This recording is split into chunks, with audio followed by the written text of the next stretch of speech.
बिस्मिल्लाहिर्रहमानिर्रहीम अस्सलामु अलैकुम। वीडियो लेक्चर के हवाले से सेकेंडरी कॉमर्स सब्जेक्ट बैंकिंग, आज लेक्चर नंबर 33 है, chapter 11 state the profitable and non profitable use of bank fund. Bank के पास जो फ़ंड है, कल हमने बताया था, ये दो जगह से फ़ंड रिसीव हुआ है।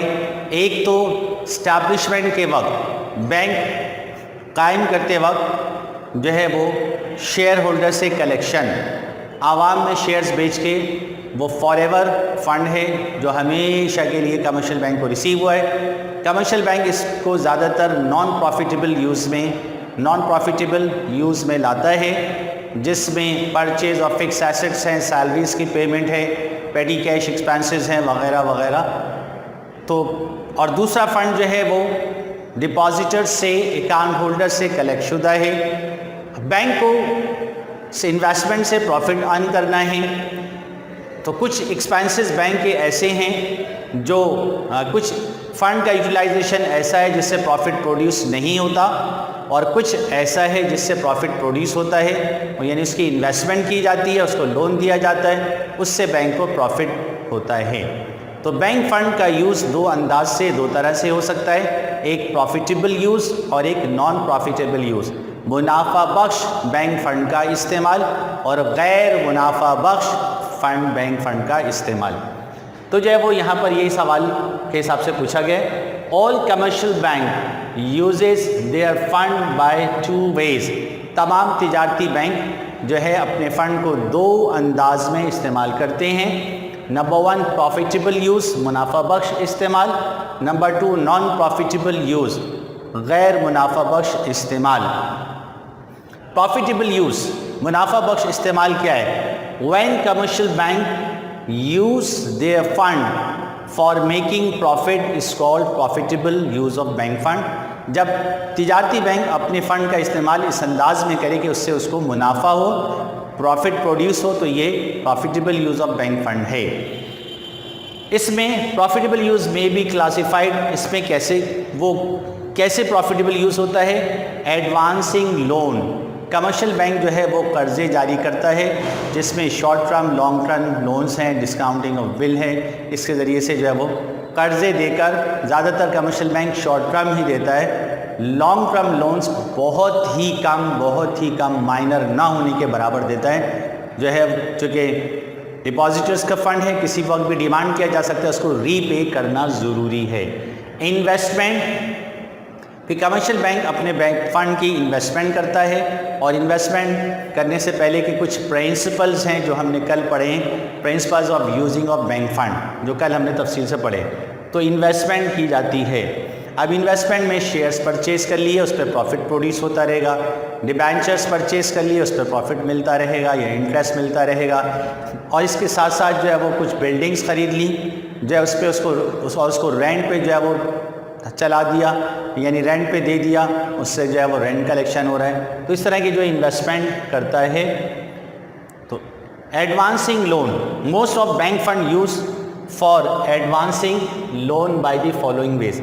ज़्यादातर कमर्शियल बैंक फ़ंड का इस्तेमाल कर्ज़े देने में इस्तेमाल होता है, और कर्ज़े देने में जो है वो by opening of bank account.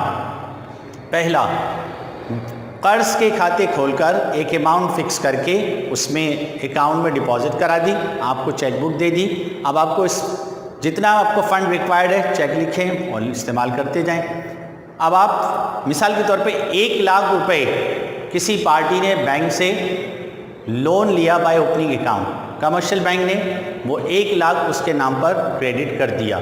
अब ये चेक लिखेगा और जितनी ज़रूरत होगी निकालेगा, लेकिन कमर्शियल बैंक पूरे 1 लाख पर प्रॉफिट चार्ज करेगा, पूरे 1 लाख पर प्रॉफिट लेगा, चाहे आप उसको ज़ीरो यूज़ करें, चाहे 1 लाख पूरा यूज़ करें, चाहे 50,000 बैंक में से विड्रॉ करें, जितना भी विड्रॉ करें उससे कोई सरोकार नहीं। बैंक ने वो 1 लाख आपके नाम से अलग कर दिया, अब उस पर बैंक फुल पे इंटरेस्ट और प्रॉफिट चार्ज करेगा। तो ये बाय ओपनिंग अकाउंट है। दूसरा जो है वो शॉर्ट टर्म लोन, जो है वो शॉर्ट टर्म लोन जो है वो 1 महीना, 2 महीना, 3 महीने, 1 साल के अंदर के लोन देकर जो है वो कर्ज़े लेता है, प्रॉफिट कमाता है।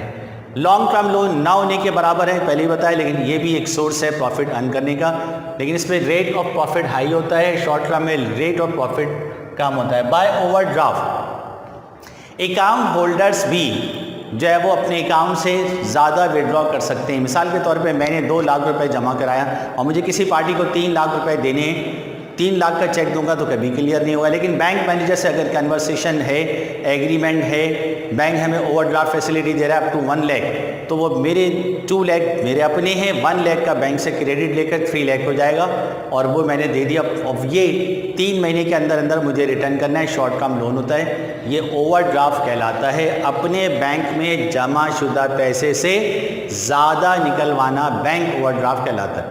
बैंक से हमारी सेटलमेंट 1 लाख की है, अब अगर मैंने 250 का जो है वो चेक लिखा, 2 लाख मेरे अपने बैंक अकाउंट में मौजूद है, 50,000 जो ओवर अमाउंट है ये ओवर विड्रॉ ओवरड्राफ्ट हो गया, तो बैंक 50,000 पे जो है वो प्रॉफिट चार्ज करेगा।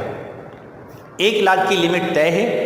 अब उस 1 लाख की लिमिट में से मैं जितना यूटिलाइज करूँगा, जितना कर्ज लूँगा, 25,000 लिया तो 25,000 पर इंटरेस्ट, 50,000 लिया तो 50,000 पे इंटरेस्ट, 75 लिया तो 75 पे इंटरेस्ट या प्रॉफिट, और पूरा 1 लाख लिया तो 1 लाख पे, तो जितना यूटिलाइज किया जाएगा उस पर इंटरेस्ट होगा।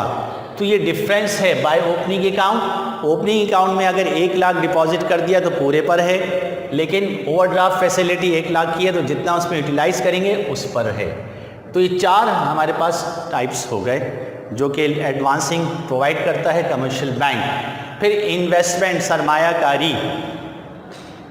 Commercial bank also investment their fund by following, तो इतनी इन्वेस्टमेंट करता है कुछ इस तरह से, परचेज ऑफ स्टॉक मार्केट यानी शेयर्स खरीदता है, स्टॉक मार्केट में शेयर्स और सिक्योरिटीज़ खरीदता है और उसमें जो उसको प्रॉफिट मिलता है या उसके रेट बढ़ जाते हैं रीसेल कर देता है। डिस्काउंटिंग ऑफ बिल को रीडिस्काउंट करके, जो हम पहले पढ़ चुके हैं बिल ऑफ एक्सचेंज में कैसे डिस्काउंट होता है। मनी एट कॉल, आपको कर्ज दे दिया, जब भी ज़रूरत होगी बैंक कॉल करके अपना पैसा रिटर्न ले लेगा, लेकिन वो शॉर्ट टर्म ही होगा 1 साल के अंदर अंदर। तो ये 3 जो है वो टाइप के जो है वो ये इन्वेस्टमेंट है जो कमर्शियल बैंक करता है। ये सारे प्रॉफिटेबल यूज़ हैं बैंक फंड के। ये शॉर्ट क्वेश्चन में ज़्यादा आता है, लॉन्ग में भी एक आध दफ़ा आया हुआ है, इसलिए इसको भी फोकस करें, ये भी बहुत ज़्यादा इंपॉर्टेंट, बल्कि पूरा चैप्टर ही इंपॉर्टेंट है। नॉन प्रॉफिटेबल यूज़, गैर मुनाफा बख्श इस्तेमाल। When commercial bank use their fund for operating expenses is called non-profit use।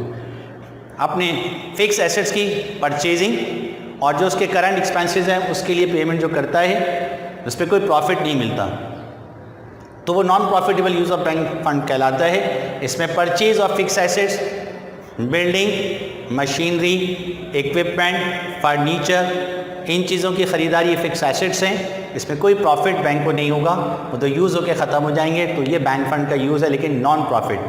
Payment for operational expense, जो कारोबार को चलाने के एक्सपेंस, अगर बिल्डिंग रेंट पर है तो रेंट पे किया जा रहा है, सैलरीज पे की जा रही है, वेजेस पे की जा रही हैं, पेटी एक्सपेंसेस हैं, ये सारे एक्सपेंसेस जो है ऑपरेशनल एक्सपेंसेस हैं, इस पर कोई प्रॉफिट नहीं मिलेगा।